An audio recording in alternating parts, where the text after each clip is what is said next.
Hey class, Professor Calderon here.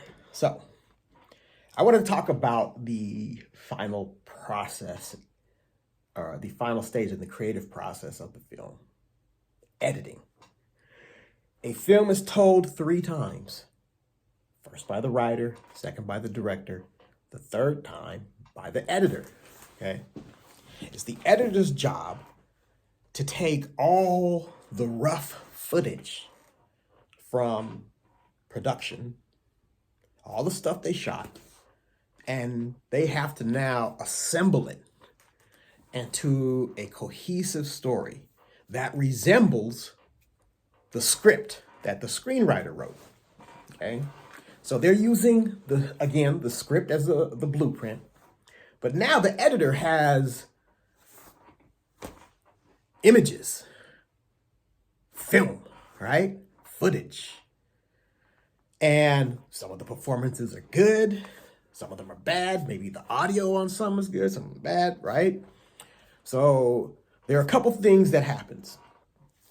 On set, there's this person called the script supervisor. This script supervisor's job is what's called continuity. Continuity basically means you're ensuring that shot to shot to shot, everything remains continuously seamless. Like say if if I was shooting a scene and my cell phone case, and in this I'm shooting a shot. We do one take, right? We do a second take, right? We do a third take. We do a fourth take. The continuity person, the script supervisor is supposed to say, wait a minute, all the other takes, the phone was on the left hand. There's going to be a continuity issue when the editor goes to try and cut that.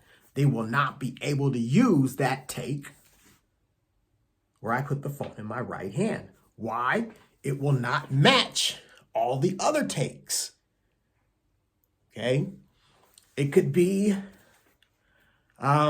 someone saying the wrong line, right? Maybe an actor goes off script. It happens all the time. They don't get their lines. They ad-lib. The script supervisor puts that in a note. Maybe they're shooting and everything is going great, but an airplane takes off in the background and it's a period piece, you know? Script supervisor puts that in the notes. So the editor has a few things: the script, the director's notes, right? The director's vision, the boards and stuff, and the script supervisor's notes. Okay?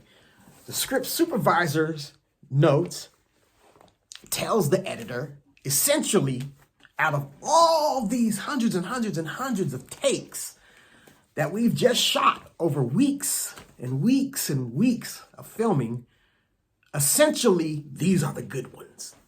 So the editor looks at through the script supervisor notes and reviews the good takes. And from those good ones, they're pulling out the best. And they're literally assembling them, right? Putting them in order, so to speak, as the story progresses. Okay? So they have to have a few things: a computer knowledge, a technical knowledge of software. Okay, because once upon a time it was done on these flatbeds, and it was like these reel-to-reel things, or these machines, and you had to physically load film onto it, and you had to physically slice the film in two places. Right? Then you got to get a little sandpaper thing and roughen the edge real carefully. And then you got to get this glue, put it on there, and you got to glue it together, let it sit, And then that's how you edit it. Okay, now it's all done on computer. So you have to know this software. Avid is the main one. Final Cut Pro. is another one, an Adobe Premiere. You got iMovie on your phone. There's others. The concepts are the same. It's just that the higher end software can do more and do it way more efficiently. Okay. So you also have to know how an audience responds to images, right? Not just a single image, a series of images. How are they going to emotionally respond to it? Because you have to remember, you have a script in raw footage. So you're looking at that footage for the performance aspect, the lighting, the notes from the director. The director may say she prefers this one, she prefers over that one, right? And you're assembling that scene. You, as the editor, determine which angles to cut to, which camera to cut to, which shot to cut to, and when. You're literally constructing the scene. Are you going to start with a wide shot and establish the room? Or are you going to jump immediately into a close tie-up, a tight shot to get the audience to get the emotion from the actor's face first and then go to the wide shot? Okay? That's the editor's decision. They literally shape the narrative with their choices. Okay? So you have to even look at the director's vision as far as the movement of the camera, the color palette, their lines. Maybe they're using lines as a motif, you know, in their filmic style. So you have to look at how is the line moving from shot to shot, and what type of emotion is that building, okay, in the audience, and does it match the narrative? You don't want a love scene where the rhythm is cut, cut, cut, cut, cut. Jenny, I love you, cut. I love you too, cut. Kiss me, well, cut. No, it doesn't go like that. It has to breathe. It has to go, cut. Jenny, I love you. I love you too, Hank. You get the idea. It's a different rhythm. You have to know this stuff as an editor, and how are people going to respond to it? Okay? So you have to know the story, the script. You have to know the director's vision. You have to know the software. And you have to know the psyche of the audience as far as how are they going to respond emotionally to the assembled images that you're putting forth and calling it a story. Okay? Normally, the director has a go at it. There's different ways of doing it. Sometimes they assemble as they shoot. It depends on the project. But normally, most of the time, the director will get a go at it. That'll be the editor will have the first go. That'll be the editor's cut, the raw cut. The director will give notes, sit in with the director, make some changes, and then they work together on a final cut. A lot of times, the budget goes up. Guess what? More people have a say-so.